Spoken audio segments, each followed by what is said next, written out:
నాగేశ్వరి గారు ఇక్కడ sir. Hi sir, కల్కిలో కమల్ హాసన్ గారిని చూపించిన 2 సీన్స్ కానీ అదిరిపోయాయి. అంటే ఆయన క్యారెక్టర్ని పూర్తిగా ఇంట్రడ్యూస్ చేయరు. అంటే ఐ మీన్ ఆయన బిహైండ్ స్టోరీ కానీ ఏదైనా సరే ఆయన పాత్రతో ఏమైనా ప్రత్యేకంగా సినిమా చేయాలనుకుంటున్నారు, ఒకవేళ పార్ట్ 2లోనే ఆ మొత్తం కథ చెప్పాలనుకుంటున్నారా? ఇంకోటి, కల్కిలో ఆయన క్లైమాక్స్లో శ్రీశ్రీ గారి కవిత చెప్తారు. ఆ థాట్ ఎందుకు వచ్చింది ఆయనతో ఆ యాంగిల్లో దాన్ని చెప్పించాలనేది? అంటే చాలా బాగుంది అనిపించింది, అందుకే చెప్పించాను. అండ్ ఆల్సో ఆ వర్డ్స్ అండ్ దట్ లైన్ చాలా సెట్ అయింది. ఒక కొత్త ప్రపంచం సృష్టిస్తాను, భూకంపం సృష్టిస్తాను అని చెప్పేది ఆల్మోస్ట్ యస్కిన్ ఫిలాసఫీ కూడా అదే అనిపించింది. అండ్ ఇంకా కమల్ హాసన్ గారి గురించి పెద్దగా చెప్పే అవసరం లేదు. నేను సగం చెప్పిన దాన్నే ఆయన 100-110% తీసుకెళ్తారు. సో దట్స్ పార్ట్ 2 చేస్తారు సార్. పార్ట్ 2లో చూస్తారు ఫుల్గా. అశ్విన్ సార్, ఈ తెలుగు వెర్షన్ సంబంధించి ఒక చిన్న విమర్శ ఏంటంటే డైలాగ్స్ ఏదో కావాలని వేరే వాళ్ళు చెప్పించారన్నట్టుగా ఉంది. ఎందుకంటే పర్ఫెక్ట్గా మన తెలుగు డిక్షన్ లాగా కాకుండా ఫ్యూచర్లో దానికోసం చెప్పించారా, లేదంటే కావాలని అది చేసిన? లేదా, డెఫినెట్లీ ఒక కపుల్ ఆఫ్ క్యారెక్టర్స్ డబ్బింగ్ వాళ్ళ ఒరిజినల్ వాయిసెస్ తోనే చెప్పించాను. అండ్ మేబీ ఈసారి అంత దగ్గర కూర్చొని లైక్ మహానటిలో కూడా ఆల్మోస్ట్ ఎవ్రీబడి ఒరిజినల్ వాయిసెసే చెప్పారు, ఎవరు డబ్బింగ్ ఆర్టిస్ట్ చెప్పలేదు.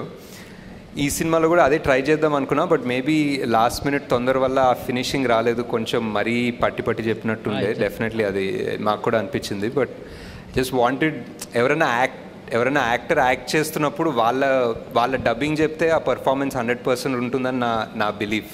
ఇప్పుడు వేరే వాళ్ళు డబ్బింగ్ చెప్పి వాళ్ళ యాక్టింగ్ చేస్తే ఎప్పుడు ఒక నాట్ 100% అనిపిస్తుంది. బట్ సార్, అలాగే అమితాబ్ బచ్చన్ గారి క్యారెక్టర్ సార్ దాదాపు సర్కార్ తర్వాత ఆ రేంజ్లో ఆయన హీరోయిజన్ వాడుకున్న సినిమా ఇదే అంటున్నారు అందరూ. అయితే ఆ క్యారెక్టరేషన్ మీకు ఈ సినిమాలో ఒక స్థాయిలో ప్రభాస్ గారి కంటే కూడా ఎక్కువ కనిపిస్తుంది హీరోయిజం అమితాబ్ బచ్చన్ గారిది. అదే స్థాయిలో సెకండ్ పార్ట్లో కూడా ఉంటుందా? At the same time mythology part కొంచెం చూపించారు దీంట్లో. సెకండ్ పార్ట్లో కూడా అది ఉంటుందా మైథాలజీ అనేది? ఉంటుంది కదా సార్, ఇంకా ఇదే క్యారెక్టర్స్ కదా సెకండ్ పార్ట్కి వెళ్ళేవి.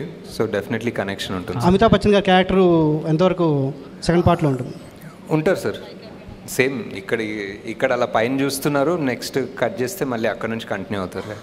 అశ్విన్ గారు, ఇది యాక్చువల్గా మీ ఫ్యామిలీకి సంబంధించిన క్వశ్చన్ అండి. ఓకే. ప్రియాంక దత్ గారిని మ్యారేజ్ చేసుకపోయి ఉంటే ఇంత పెద్ద ప్రాజెక్ట్ మీరు చేసి ఉండేవారా? ప్రాబ్లీ నాట్ సార్, యాక్చువల్లీ ఇంత ఫాస్ట్గా అయితే అయ్యేది కాదు సార్. ఇంకొకటి సార్, యాక్చువల్గా దత్ గారికి చాలా కమ్యూనిటీ ఫీలింగ్ అనేది ఎక్కువ. ఆయన ఒక ఇంటర్వ్యూలో కూడా చెప్పాడు. అదే మీరు ఆల్రెడీ డిసైడ్ అవుతున్నా? నో. సో అంటే ఒక ప్రౌడ్ సన్నిన్ లాగా ఆయన మీకు ఇచ్చిన కాంప్లిమెంట్ ఏంటి? అంటే ఆయనకి యాక్చువల్గా నా కమ్యూనిటీ వాళ్ళు రాలేదే అల్లులుగా ఇద్దరికని ఒక ఇంటర్వ్యూలో ఓపెన్గా చెప్పాడు ఆయన. సో మీరు అంటే ఒక కొడుకులాగా, అంటే ఆయనకి ఒక వారసుడిలాగా అల్లుడు రూపంలో వచ్చి ఇంత పెద్ద సక్సెస్ ఇచ్చారు కదా, ఈ సక్సెస్ని ఆయన ఎలా సెలబ్రేట్ చేసుకున్నాడు? మీతో ఆయన ఏమని చెప్పారు ఈ సినిమా రిజల్ట్ తర్వాత? అంటే ఫస్ట్ ఆఫ్ ఆల్ చాలా గ్రేట్ఫుల్ సార్. అంటే ఫ్యామిలీ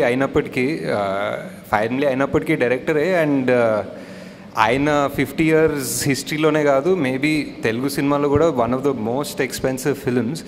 అండ్ అది కూడా 1 year, 2 years, 3 years, 4 years చేసినప్పటికీ ఆయనకి జస్ట్ ఒక పెద్ద సినిమా, ఒక మంచి సినిమా తీయాలని ఆయనకు ఒక తపన, బేసిక్లీ మోర్ దెన్ మీ. ఆయనకి ఇష్టం ఏదైనా ఒక 100 మందిని పిలిస్తే ఒక జూనియర్ ఆర్టిస్ట్ ఏదైనా షూటింగ్కి, అవి 100 ఏంటి భయ్యా 200 మందిని పిలవాలి కదా, ఒక గ్రాండ్గా కనిపించాలని ఆయనకు ఒక తపన ఉంటుంది more than me. And just fully grateful అండి, అంతే. అండ్ జస్ట్ ఈ సినిమా సక్సెస్ఫుల్ అయ్యి మా ఇన్వెస్ట్మెంట్ ఫుల్గా రావడం అనేది I'm just very thankful basically to God. That's all.